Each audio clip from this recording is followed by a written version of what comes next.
انسانی حقوق کے حوالے سے تو جب بھی کوئی خودکشی کرتا ہے تو یہ ایک بہت افسوس کی بات ہے، کیونکہ یہ بات صاف ظاہر ہے کہ اس انسان کو جو زندگی کی ضروریات ہیں وہ نہیں میسر ہیں، اس وجہ سے اس نے جو ہے یہ راستہ اپنایا ہے۔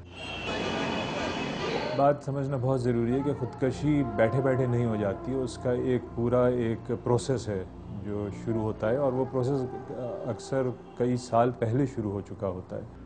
پاکستان میں پچھلے چند سالوں میں ہم نے دیکھا ہے کہ یہ خودکشی بھی بہت بڑھ گئی ہے، اور جو سوشل پریشرز ہیں وہ بھی بہت زیادہ جو ہے بتدریج بڑھتے چلے جا رہے ہیں۔ جو چیزیں آج سے 5-6 سال پہلے وہ 50 روپے کلو تھی، دالیں معمولی چیز ہوتی ہیں، وہ اب ان کی قیمتیں جو ہیں وہ کسی کی 120، کسی کے 130 ہو گئی ہیں۔ غریب آدمی اب دال کھانا بھی اس کے لیے مصیبت ہو گیا ہے۔ وہ اپنے کو کس طرح دیکھتا ہے، اس کی ذمہ داریاں کیا ہیں، دوسرے اس سے کیا توقعات رکھتے ہیں، اور اس میں وہ کتنا کامیاب یا ناکام ہو رہا ہے، یہ ساری چیزیں پھر ایک رول پلے کرتی ہیں جب ہم بات کرتے ہیں ایک معاشرے کی جہاں پہ کچھ لوگ جو ہیں خودکشی کا شکار ہو رہے ہیں۔ 2 وقت کی روٹی اس کے لیے مصیبت ہو گئی، تو وہ ایک عجیب طرح کا ذہن جو ہے وہ لوگوں کا بنتا جا رہا ہے۔ یہ حالات بہت بہت خراب ہیں، اور کیونکہ اب یہاں اس طرح کے مسائل ہو رہے ہیں کہ روزمرہ زندگی کا چلنا مشکل ہو رہا ہے۔ معاشی حالات تو بہت لوگوں کے خراب ہیں، لیکن سب لوگ خودکشی نہیں کر رہے ہیں۔ اب اس میں جو انفرادی فیکٹرز آ جاتے ہیں، اس میں جو انسان کی قوت برداشت ہے، یا اس کی خود اعتمادی ہے، یا خودداری ہے۔ جو مڈل کلاس تھا وہ لوور مڈل کلاس کی طرف آتا جا رہا ہے، مہنگائی، بے روزگاری، اور سب سے بڑی بات یہ ہے کہ کرپشن اس کوکھن کی طرح چاٹ رہا ہے۔ تو آپ یہ دیکھیں کہ لوگوں کے اندر ایک ذہنی طور پر جو ہے وہ ایک عجیب طرح کی کشمکش میں گمگو حالت میں ہے، ان کو امید کی کوئی کریں نظر نہیں آتی ہے۔ اب ایک انسان جو اپنی پوزیشن کو دیکھتا ہے اس طریقے سے کہ اس کی جو اہمیت ہے وہ جو جاب کر رہا ہے اس کی وجہ سے ہے، وہ اپنی فیملی کے لیے پرووائڈ کر رہا ہے، اس سے اس کو ایک قسم سے سیٹسفیکشن ملتا ہے کہ آپ جو زندہ رہ رہے ہیں اس کن چیزوں کی وجہ سے آپ رہ رہے ہیں زندہ، وہ چیز اگر ختم ہو جائے تو انسان کا جو بیسس ہے وہ بالکل ہل جاتا ہے۔ جی محنت کریں گے، مزدوری کتنی ہی کریں گے۔ آج تنہا میرا ایک بیٹا ہے جو چھوٹا والا، 5000 روپیہ اس کی تنہا ہے جی، 5000۔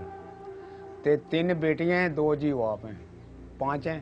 1000 روپیہ مہینے کا آیا ان کو، کیا 1000 روپیہ جو بچے کا خرچہ پورا ہو جاتا ہے؟ تو اسی اندازہ کر لیں بس یہی۔ دن بدن زندگی اور مشکل ہوتی چلی جا رہی ہے۔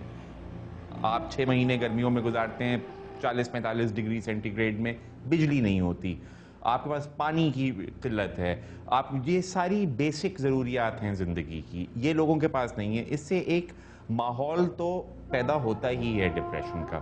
اس میں ظاہر ہے کچھ لوگ زیادہ نازک ہوتے ہیں، کچھ لوگ جو ہے وہ سہ لیتے ہیں اس بات کو۔ روزانہ ہی اپنی بہنوں سے کہتے تھے کہ میں نے اپنی بچیوں کی خاطر میں جی رہا ہوں۔ انہوں نے کئی بار کہا تھا کہ ہم ایسا کر لیں گے۔ میری بیٹیاں بہت اچھی تھی، بہت لائق تھی، وہ اپنے پاپا کو منا لیتی تھی۔ اس دن اس نے کسی کی سنی ہی نہیں ہے۔ انسان کسی طرف بھی چلا جاتا ہے، وہ اسی طرح کی ایک کشتی ہے جس کا رڈر نہیں ہے، اور وہ بالکل ایک رڈرلیس شپ کی طرح جا رہی ہے، وہ کہیں پہ بھی جا سکتا ہے۔ وہ ایک بہت ہی ڈینجرس سچویشن ہوتی ہے، اور انسان پھر کسی طرف بھی جا سکتا ہے، اور خودکشی پھر اس کے لیے ایک آپشن بن جاتی ہے کہ اتنی مصیبتیں ہیں اور کوئی چارہ نہیں مل رہا ہے اور کوئی راستہ نہیں ہے، تو پھر میرے لیے یہی ہے کہ میں اپنے کو اس سچویشن سے نکال لوں تو ساری مشکلات میری حل ہو جائیں گی۔ کہنے لگے کہ میں اپنی بیٹیوں کو کہہ رہا ہوں کہ پاپا اور ماما کے پیچھے اپنی قربانی دیں گے جان کی۔ میری بیٹیوں نے کہا ہم تو آپ کے ہیں، آپ کے پیچھے جائیں گے، ہم زندہ رہ کے کیا کریں گے؟ تو پھر پہلے میرے میاں نے گولی کھائی اور بعد میں میری دونوں بیٹیوں نے کھا لی۔ میں باتھ روم میں گئی ہوئی تھی، جب میں آئی تو میری بڑی بیٹی ہاتھ پہ رکھ کے بیٹھی ہوئی تھی۔ میں نے کہا مینش یہ کیا کر رہی ہو؟ مینش نے کہا ماما پاپا نے اور بہنوں نے دونوں نے کھا لیا، میں ابھی کھانے لگی، اگر تم زندہ رہو گی تمہارا وہی حال ہوگا جو پہلے تھا، تم بھی کھا لو۔